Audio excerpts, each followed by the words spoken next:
बहू का जादुई चेहरा। खबरदार अपर्णा बहू, जो तू हमारे साथ रीटा के जन्मदिन की पार्टी में आई तो। अरे नाक कटवानी है क्या हमें तुझ जैसी कलूटी बहू को अपने साथ ले जाकर? नहीं तो क्या, ये तो इतनी काली है कि सब पार्टी में इसका जम के मजाक उड़ाएंगे। पहले ही गली और मोहल्ले वाले क्या कम कहते हैं इसे। लेकिन माँ जी, रीटा मेरी भी तो कुछ लगती है। अरे ना बाबा ना, अरे मैं तेरे साथ सब्जी मंडी या गली मोहल्ले तक नहीं जाती कहीं, तो मैं तुझे इतनी बड़ी पार्टी में क्या लेके जाऊं? रात के समय इतने अंधेरे में तो तुझे सिर्फ उल्लू ही देख पाएगा, हमें तो तू नहीं देख पाती। रंग जो काला है इतना तेरा। पता नहीं कैसे कुंडली मार कर बैठ गई है ये लड़की हमारे रघु की जिंदगी में।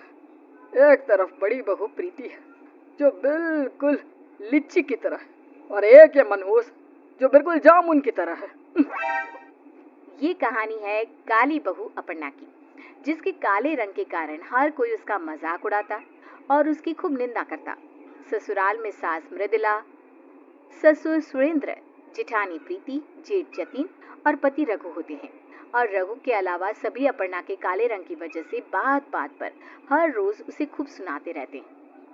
अरे नास पीटी, ये क्या है?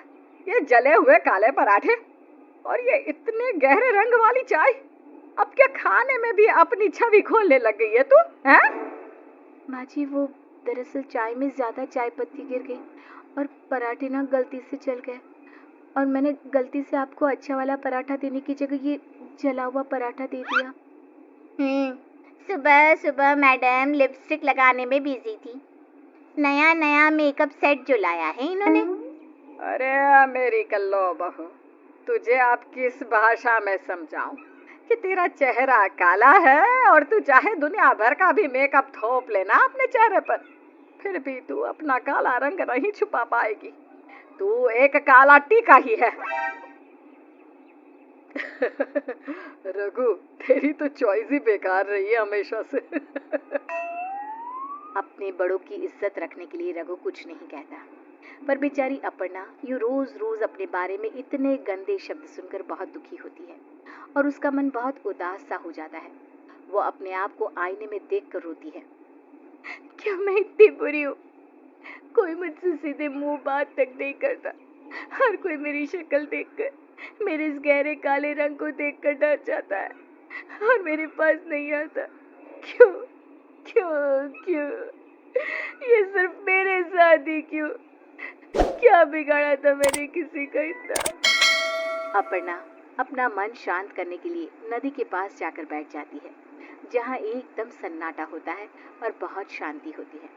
तभी अपर्णा उस नदी के पानी से अपना चेहरा धोती है और फिर नदी में अपना प्रतिबिंब देखती है और चौंक जाती है। अपर्णा का चेहरा पूरी तरह गोरा हो चुका था। ये क्या?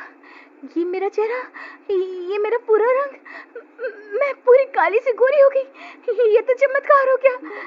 लेकिन कैसे? तभी वहां पर एक बूढ़ी औरत अपने हाथ में आईना लेकर आती है और अपर्णा को आईने में उसका चेहरा दिखाते हुए कहती है, ये नदी कोई ऐसी वैसी मामूली नदी नहीं है। इस नदी के भीतर एक जादुई दुनिया है। ये पानी ऐसा पानी है जिससे इंसान काली से गोरा हो सकता है, और तो और वो इस पानी को पीकर हर रोग से मुक्त भी हो सकता है। सच? मुझे तो यकीन नहीं हो रहा। मैं इस नदी की रखवाली करती हूँ और अब तुम्हारा चेहरा एक जादुई चेहरा बन चुका है। लेकिन याद रहे, पूर्णमासी की रात चांद की रोशनी को अपने चेहरे पर पड़ने मत देना। अगर ऐसा हुआ तो फिर तुम अपना जादुई चेहरा हमेशा हमेशा के लिए खो बैठोगी और फिर से काले रूप में आ जाओगी। ठीक है, मैं इस बात का ध्यान रखूंगी। धन्यवाद दादी। अपर्णा अब अपने गोरे जादुई चेहरे को लेकर गली मोहल्ले से गुजरते हुए जाती है और उसे देखकर सभी पड़ोस की औरतों के होश उड़ जाते हैं। हाय, ये अपर्णा ब्लैक टी से मिल्कशेक कैसे बन गई? मेरी आंखों को तो यकीन ही नहीं हो रहा कि ये मृदुला की बहू अपर्णा ही है। कितनी काली थी ये, रातों रात ऐसी कौन सी चमत्कारी क्रीम लगा ली इसने अपने चेहरे पर?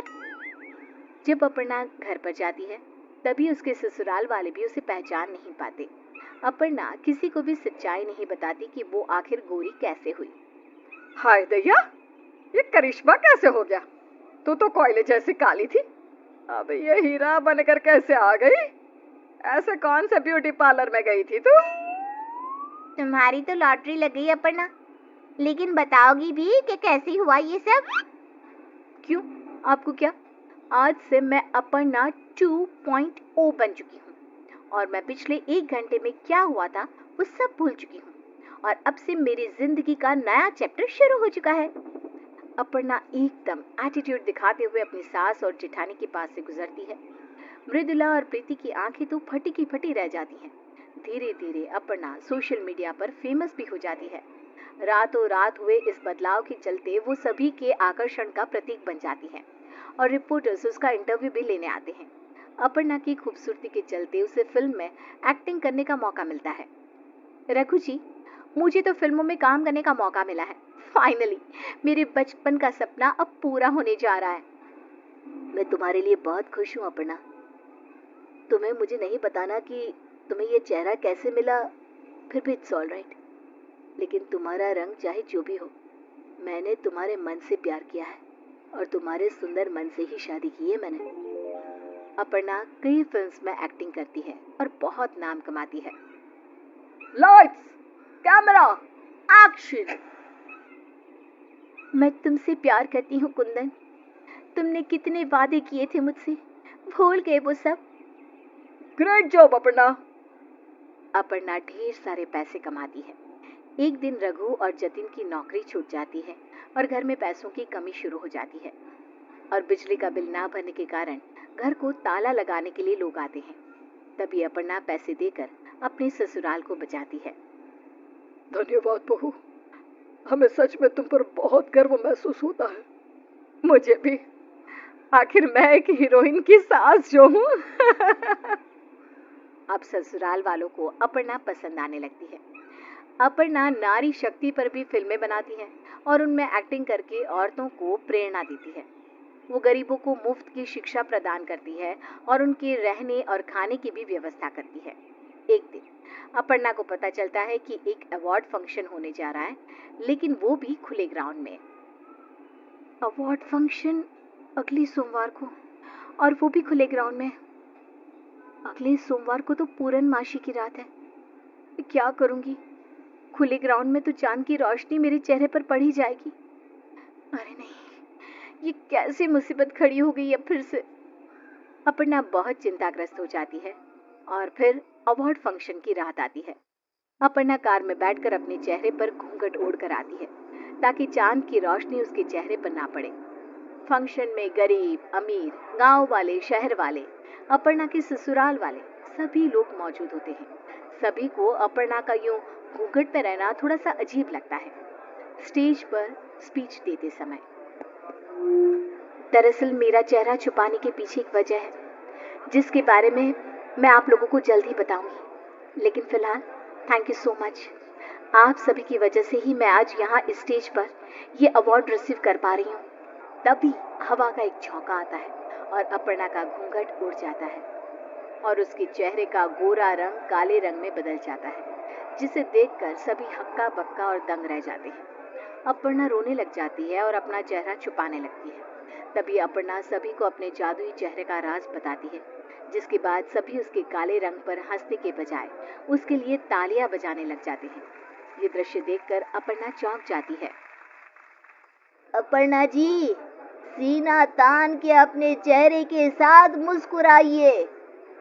वो अपने हम गरीबों की कितनी मदद की है। आपका मन ही इतना सुंदर है। आप अंदर से इतनी सुंदर है कि आपकी बाहरी खूबसूरती भी उसके आगे फीकी पड़ रही है। अपर्णा जी, आपने इतनी अच्छी अच्छी सोशल टॉपिक्स वाली फिल्मों में परफॉर्मेंस देकर हमें कितना मोटिवेट किया है। आपकी टैलेंट पर और आपके सुंदर मन के आगे आपका कालापन बिल्कुल भी मैटर नहीं करता।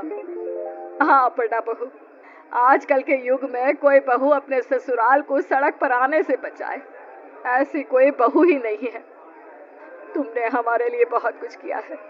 इतने सालों में मैं जान ही नहीं पाई कि इस दुनिया में तुम भी तेरी सुंदरता में नंबर 1 बहू हो। बाहरी खूबसूरती तो वक्त के साथ ढल जाती है, लेकिन अंदर से खूबसूरत होना अपने आप में ही एक बहुत बड़ी बात है। सभी अपर्णा के काले होने के बावजूद भी उस पर इतना गर्व, इतना प्यार और इतनी इज्जत बरसाते हैं। धन्यवाद आप सबका। आज वाकई में आप सबने मुझे आईना दिखा दिया और ये साबित कर दिया मेरी नजरों में कि मैं इस रंग में ही कितनी खूबसूरत हूँ। तो कैसी लगी आपको अपर्णा के जीवन की संघर्ष और मुश्किलों से भरी ये अनोखी कहानी? जाते जाते कमेंट्स में जरूर बताते जाइएगा। तो हमें उम्मीद है कि आपको हमारी ये कहानी पसंद आई होगी। कृपया हमारे चैनल को सब्सक्राइब करें और सभी अपडेट्स के लिए बेल आइकन जरूर दबाएं। और हाँ, वीडियो लाइक और शेयर करना मत भूलिएगा। Bye bye.